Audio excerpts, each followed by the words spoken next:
জান্নাহ। ও আমার ফেরেশতারা, আমার বান্দার জন্য জান্নাতের বিছানা কবরের মধ্যে বিছায় দাও, আর আমার বান্দাকে জান্নাতের পোশাক পরায় দাও। জান্নাতের পোশাক পরায় দাও, জান্নাতের বিছানা বিছায় দাও, আর তার কবরটাকে প্রশস্ত করো। ইলা মাদ্দা বাসারা, যদ্দূর তার চোখের দৃষ্টি যায় অদ্দূর বড় বানায় দাও কবর। ফেরেশতারা বলবেন নোম কা নাউমুল উরুস, দুলামিয়া যেমন বাসর সজ্জায় বউ নিয়া ঘুমায়, তুমি আরামে ঘুমায় থাকো ইলা ইয়াউমিল কিয়ামা। ভাই সাহেব, এই পৃথিবীর সব ফাঁকিবাজি, মোহ, সব মোহ, স্ত্রী পুত্র পরিজন মাল ধন কিচ্ছু না, কোনো দাম নাই। আল্লাহকে ভয় করুন, আল্লাহকে ভয় করে চলুন।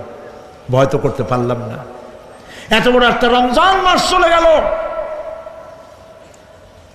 রোজা আসছিল তাকওয়া সৃষ্টি করার জন্য, সারা জীবন রোজা রাখলাম, মুত্তাকি হইতে পারলাম না। এটা ঠিক কিনা বলুন? সারা জীবন রোজা রাখলাম, মুত্তাকি হইতে পারি নাই। এখনো মিথ্যা কথা বলি, ওজনে কম দেই, খাদ্যে ভেজাল দেই। কথা ঠিক কিনা? মিথ্যা কথা বলতেছেন। মিথ্যা কথা বলা কবিরা গুনাহ, মিথ্যা কথা বলা সমস্ত গুনার মা। কথায় কথায় মিথ্যা বলা হচ্ছে। দোকানদারি করতেছেন, কষ্ট করে মাল কিনছেন, লাভের জন্যই তো কিনছেন, মিথ্যা কন কেন? ওজনে কম দিচ্ছেন, ভেজাল দিতেছেন, ভেজাল দিয়া কম দিয়া কয় টাকা উপার্জন করবেন? আর কতগুলি খাইতে পারবেন আপনি? চাউলের মধ্যে তুষ দিলেন, কুড়া দিলেন, পাথর দিলেন। আহারে মুসলমান, কি কপাল পোড়া! ওজন দিতে গিয়া একটু খিস দিয়া ধরে যেদিকে পাথরটা, আর মালটা যেদিকে সেদিক টিটু নিচু করে দেয়।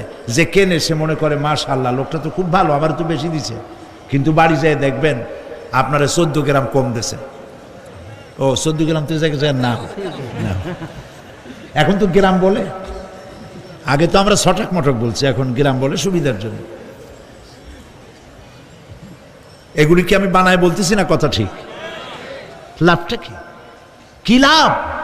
জমিনের আইল ঠেলতেছেন, পরের জমিন দখল করতেছেন, বোনেরে ঠকাইছেন, ভাইরে ঠকাইছেন, ভাইয়ের সম্পত্তি ফেরত দেন নাই। আহা, এই যে দুরবস্থার সৃষ্টি হলো, আমলের পরিবর্তন হলো না। মসজিদ বানাইছি সব দালান, মসজিদগুলি সব বিল্ডিং হয়ে গেছে। নবী করিম সাল্লাল্লাহু আলাইহি ওয়াসাল্লাম বলেছেন মাসাজিদুহুম আমিরাতুন ওয়া হিয়া খারাবুম মিনাল হুদা। মসজিদগুলি সব দালান হয়ে যাবে শেষ যুগে। এগুলি নবী করিম সাল্লাল্লাহু আলাইহি ওয়াসাল্লামের ভবিষ্যৎবাণী। মসজিদগুলি কি হবে? সব বিল্ডিং হয়ে যাবে। ওয়া হিয়া খারাবুম মিনাল হুদা, হেদায়েত থেকে খালি হয়ে যাবে। হেদায়েত নাই, খালি মসজিদ, building, tiles, mosaic, air condition সব আছে, হেদায়েত নেই।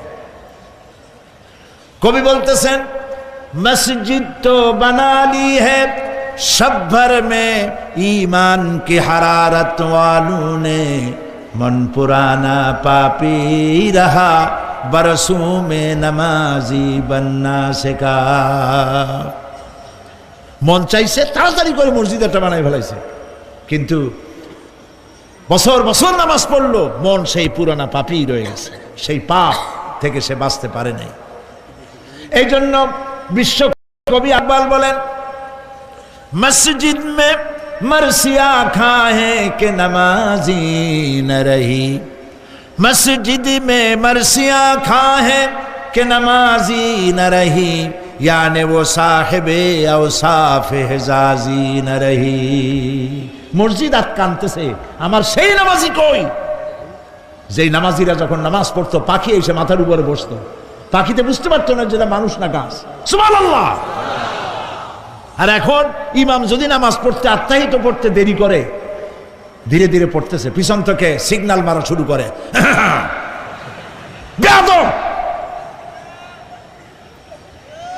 ইমাম যদি নামাজের মধ্যে, ইমামকে কখনো গলায় কাশি দিয়ে আপনি ডিকটেট করতে পারবেন না, বেয়াদবি, নামাজ নষ্ট হয়ে যাবে। অনেকে করে কিনা বলো? ওর নিজেরটা শেষ হয়ে গেছে, এই জন্য ইমাম করে না কেন, সেই জন্য কাশি দেয়।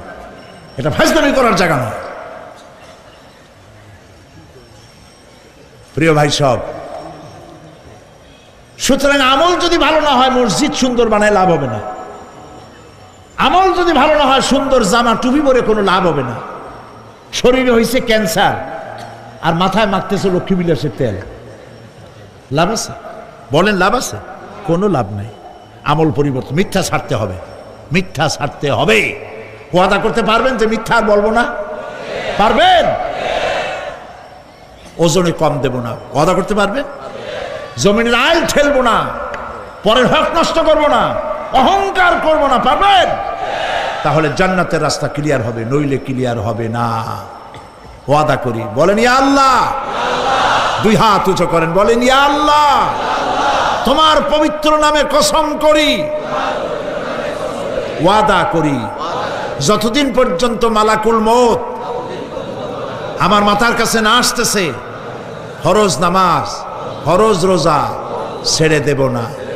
ইয়া আল্লাহ, আর মিথ্যা কথা বলবো না, ওজনে কম দেব না, খাদ্যে ভেজাল দেব না, অধীনস্থ নারীদেরকে বেপরদা রাখবো না, অহংকার করব না, সুদ খাবো না, সুদ দেব না, ঘুষ খাবো না, ঘুষ দেব না, শিরক করব না, বেদাত করব না। আল্লাহ তাআলা তুমি দয়া করে আমার ওয়াদা কবুল করো, আমিন। হাত নামা। আল্লাহ পাক কবুল করুন, সবাই বলেন আমিন। যদি এই ওয়াদা পালন করতে পারি, জান্নাতের রাস্তা ক্লিয়ার হয়ে যাবে। আর ওয়াদা পালন করতে পারবো না, ওয়াজের মাহফিল আইসা কোনো লাভ নেই। বছরের পর বছর ওয়াজ শুনবেন, আমলের পরিবর্তন হবে না, কোনো লাভ নাই। দোকানদারেরা ওজন টোজন ঠিক মতো দেন, মিথ্যা কথা বলা বাদ দেন, ওজন একটু কমাইয়ে দিয়া, খাদ্যে ভেজাল দিয়া কোনো লাভ নাই। এগুলি আপনি কবরে নিতে পারবেন না, শুধু পাপ আর পাপ। কথা বুঝে আসছে আপনাদের?